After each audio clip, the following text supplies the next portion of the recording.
আসসালামু আলাইকুম ভিউয়ার্স, সবাই কেমন আছেন? আশা করি যে যেখানে আছেন সুস্থ আছেন, ভালো আছেন এবং নিরাপদে আছেন। আজকে আরও একটা ব্লগ ভিডিও নিয়ে আপনাদের সাথে হাজির হয়েছি। আশা করি আপনাদের কাছে ভালো লাগবে। ভালো লাগলে অবশ্যই ভিডিও শুরুতে একটা লাইক দিয়ে তারপরে ভিডিওটা দেখা শুরু করবেন। আর নতুন হয়ে থাকলে চ্যানেলটা অবশ্যই সাবস্ক্রাইব করে পাশে থাকা বেল আইকনটা অলে ক্লিক করে রাখবেন। তো আজকে শুরু করলাম, সন্ধ্যায় নাস্তা করব। তো কী নাস্তা করব এটা নিয়ে তো প্রতিদিনই একটা টেনশন থাকে যে কী দিব, নাস্তা কী করব। তো ভাবলাম আজকে যে রমজানের সময় যে অনেকগুলো ডাল ব্লেন্ড করে রেখেছিলাম, তারপরে ছোলা, অনেকগুলো ছোলা আছে, তো এগুলো দিয়ে একটু নাস্তা বানিয়ে নিব।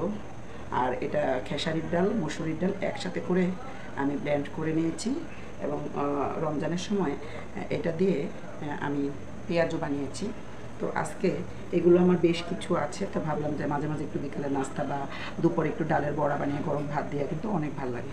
তো এখানে ডালের বড়াটা আজকে বানাবো আর একটু ছোলা ভুনবো।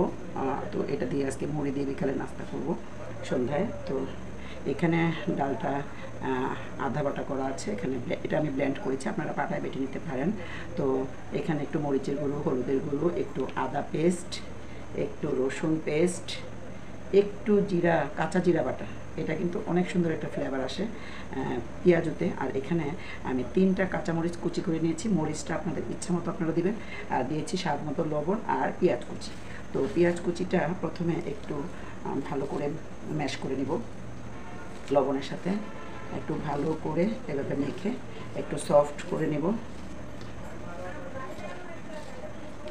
নিয়ে তারপরে কাঁচামরিচটা দিব, দিয়ে এখানে যে ডাল বাটাটা রেখেছি সেই ডাল বাটাটা এই পেঁয়াজ, কাঁচামরিচ এবং লবণ সব মশলার সাথে সুন্দর করে একটু মেখে নেব।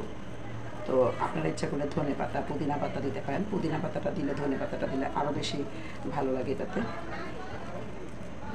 তো এটা খুব সুন্দর করে মেখে টেকে একটু 4-5 মিনিটের মতো একটু রেখে দিব। তারপরে এটা আমি পেঁয়াজও ভেজে নেব। একটু ভালো করে মাখাবেন যেন পেঁয়াজ, মরিচ, মশলাগুলো খুব সুন্দর করে মিশে যায়। মাখানোর উপরে কিন্তু অনেক কিছু। তো মাখিয়ে নিলাম, ডালটা মাখিয়ে পাশে রেখেছি। আর এখানে দেখেন এই যে ছোলাটা একদম খুব সুন্দর করে একদম সিদ্ধ করা, এই যে একদম সিদ্ধ করে আমি ডিপ ফ্রিজে রেখে দিয়েছিলাম। তো এটা কিন্তু রেখে দিলে আপনারাও রেখে দিতে পারেন। আপনারা যদি শুকনাটা রেখে দেন তাহলে কিন্তু আপনারা সেটা পোকা ধরে ফেলে। তো এরকম করে যদি একটু সেদ্ধ করে আপনারা যদি পানি জড়িয়ে সুন্দর করে প্যাকেট করে রেখে দেন, অনেক দিন পর্যন্ত ডিপ ফ্রিজে রাখতে পারবেন। তো মাঝে মাঝে বের করে আপনারা রান্না করে এরকম নাস্তা, বিকালে নাস্তা হিসাবে খেতে পারবেন। তো চলুন এখন রান্নাটা করি, পেঁয়াজটা ভেজে নেই। তো ছোলাটা রান্না করার জন্য এখানে মানে সময় ছিল না হাতে, তো সেই জন্য আমি খুব ছোটো ছোটো করে এইভাবে আলুগুলো টুকরো করে দিয়েছি যেন তাড়াতাড়ি সেদ্ধ হয়। অলরেডি সেদ্ধ হয়ে গেছে, আর একটু সেদ্ধ হবে। তো এটা আমি পাশের চুলায় দিয়ে তারপর আমি এই চুলাতে পেঁয়াজটা ভেজে দেবো এই ফাঁকে। তেলটা গরম হওয়ার জন্য একটু অপেক্ষা করছি। তো মাঝে মাঝে কিন্তু এরকম রমজান ছাড়াও অন্য সময়ও কিন্তু এরকম পেঁয়াজও ভালোই লাগে খেতে, আর বিশেষ করে বৃষ্টির দিনে। তো তেলটা গরম হয়ে গেছে, আমি পেঁয়াজগুলো একটু ছোটো ছোটো করেই দিচ্ছি যেন মুচমুচে হয়। পেঁয়াজটা ছোটো ছোটো করলে অনেক ভালো লাগে খেতে। তো দিয়ে দিয়ে সবগুলো পেঁয়াজও, আর যেগুলো আগে দিয়েছি সেগুলো কিন্তু এক সাইড হয়ে গেছে, দেখেন খুব সুন্দর একটা কালার আসছে। সেগুলো উল্টে দিল এক এক করে, যেগুলো পরে দিয়েছি সেগুলো পরে উল্টাবো। পেঁয়াজও সবসময় একটু কম ঝালে ভাজতে হয়, মানে জালটাকে কমিয়ে ভাজতে হয়, তাহলে খুব সুন্দর মুচমুচে হয়। যদি জালটাকে আপনারা বাড়িয়ে দেন তাহলে কিন্তু ভিতরটা কাঁচা থাকবে, মানে উপরটা হয়ে যাবে, ভিতরটা কাঁচা থাকবে। তো এটা অবশ্যই মাথায় রাখবেন। এই যে আমি একদম জালটাকে মিডিয়াম থেকে লো করে দিয়েছিলাম, এই জন্য খুব সুন্দর একটা কালার আসছে, একদম গোল্ডেন ব্রাউন একটা কালার আসছে। পেঁয়াজগুলো মোটামুটিভাবে হয়ে গেছে। এখন সবগুলো আমি এভাবে এলোমেলোভাবে একটু নেড়ে চেড়ে দিব। আর অবশ্যই এই সময় জালটাকে একটু কমিয়ে দেবেন, কারণ এই সময় খুব তাড়াতাড়ি পেঁয়াজের কালারগুলো কালো হয়ে যায়, কারণ তেলটা অনেক গরম হয়ে যায়। তো এখন আমি এগুলোকে উঠিয়ে নিব, আর ভাজবো না, তেল ঝরিয়ে ঝরিয়ে একটু উঠিয়ে নিব এভাবে। যেগুলো হয়ে গেছে সেগুলো আমি উঠাচ্ছি, আর যেগুলো একটু সাদা সাদা আছে ওগুলো একটু পরে উঠাবো। তো সবগুলো আমি উঠিয়ে তারপরে আসছি। তো এই যে সবগুলো উঠিয়ে নিলাম, কারণ অল্প করে বানিয়েছি, আপনাদের ভাইয়াকে দিব না, ওর তো একটু কিডনির প্রবলেম আছে, ওকে ডালের কোনো কিছুই আমি আপাতত দিচ্ছি না। তো এখন আমি ছোলাটা ভুনে নিব। ছোলাটা রান্না করার জন্য আমি সেই বড় কড়াইটা দিয়েছি, যে কড়াইটা আমার রান্না।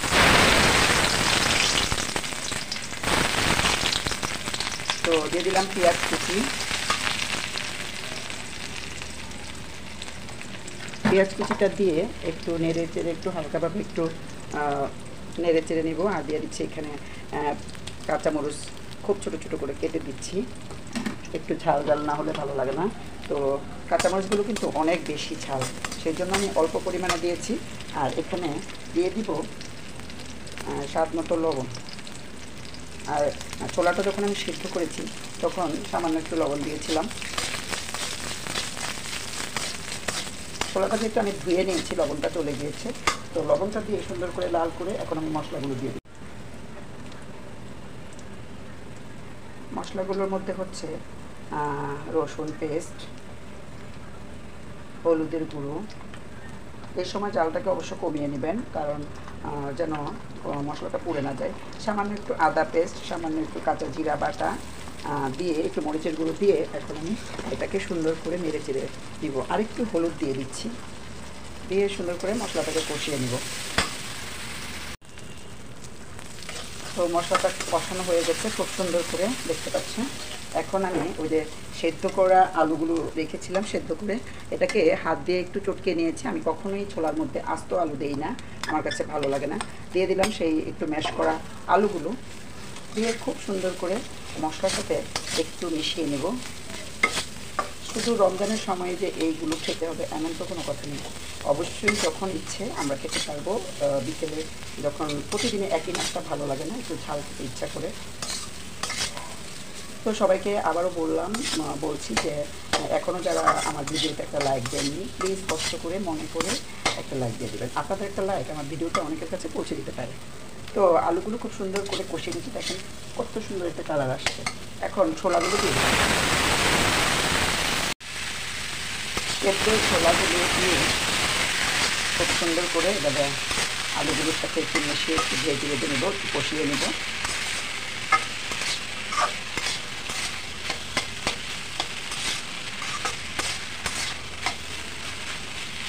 কষিয়ে নিয়ে সামান্য একটু পানি দিয়ে তারপরে আমি এটাকে ঢেকে একটু সুন্দর করে মশলাটা যেন কোনো গন্ধ না আসে, কোনো কাঁচা গন্ধ না থাকে, সেই জন্য আবার একটু পানি দিয়ে অল্প আছে এটাকে ঢেকে রান্না করব।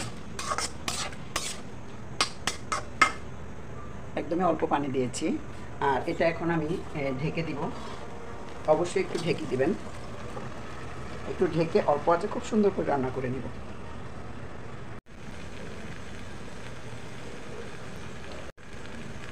তো কিছুক্ষণ এভাবে ঢেকে রান্না করে নিয়েছি। পানিটা প্রায় শুকিয়ে গেছে, আমি পানিটা অল্পই দিয়েছিলাম, পানিটা প্রায় শুকিয়ে গেছে। এখন আমি এটাকে একটু হালকা ভাজা ভাজা করবো, খুব বেশি ঝরঝরে করবো না, একটু মাখা মাখা থাকলে কিন্তু ভালো লাগে। তো এভাবে সুন্দর করে একটু করে তারপরে আমি একটু নামানোর আগে দিয়ে দিলাম একটু সরিষার তেল। আমি কিন্তু আজকে ভাজা পোড়াটা করেছি সয়াবিন তেল দিয়ে, কারণ আমি ভাজা পোড়ার জন্য বাসায় কিছু সয়াবিন তেল রাখি, যেন ভাজা পোড়া করতে পারি, সেই জন্য। তো এতক্ষণ এটা বাগার দিয়েছিলাম সয়াবিন তেল দিয়ে। এখন নামানোর আগে একটু সরিষার তেল দিব, কারণ অনেক সুন্দর একটা ফ্লেভার আসে সরিষার তেলের। আপনাদের কাছে ধনেপাতা থাকলে একটু ধনেপাতা দিয়ে দেবেন। তো হয়ে গেল আমার ছোলা ভুনা। তো চলুন দেখা যাক কী কী নাস্তা বানিয়েছি। তো এই যে পেঁয়াজগুলো দেখেন কি সুন্দর একটা কালার আসছে, আর খুবই সুন্দর হয়েছে। এই যে একদম পারফেক্ট, এর থেকে বেশি শক্ত হলে কিন্তু আমার কাছে ভালো লাগে না। তো এখানে এই যে ছোলা ভুনাটা করে নিয়েছি, এখন এটাকে একটু সাইডে একটু নিয়ে নিব। আর বাকিটা আপনারা যদি বেশি করে একদিন রান্না করেন, একটু বক্সে করে রেখে দিতে পারেন, ইচ্ছা করলে পরের দিনও খেতে পারবেন, বা অনেক সময় যখন ইচ্ছা একটু মন চাইলেও একটু খেতে পারবেন। তো এই হলো আজকে আমার সন্ধ্যার নাস্তা। আশা করি আপনারাও এরকম করেন। সবাই আমাকে কমেন্টসে জানাবেন কেমন হয়েছে আমার আজকের নাস্তার রেসিপিটা। এই যে দেখুন, ছোলা বড়াটা কিন্তু অসাধারণ হয়েছে। তো আজকে এই পর্যন্তই। সবাই ভালো থাকবেন, সুস্থ থাকবেন, নিরাপদে থাকবেন। আল্লাহ হাফেজ সবাইকে। আসসালামু আলাইকুম।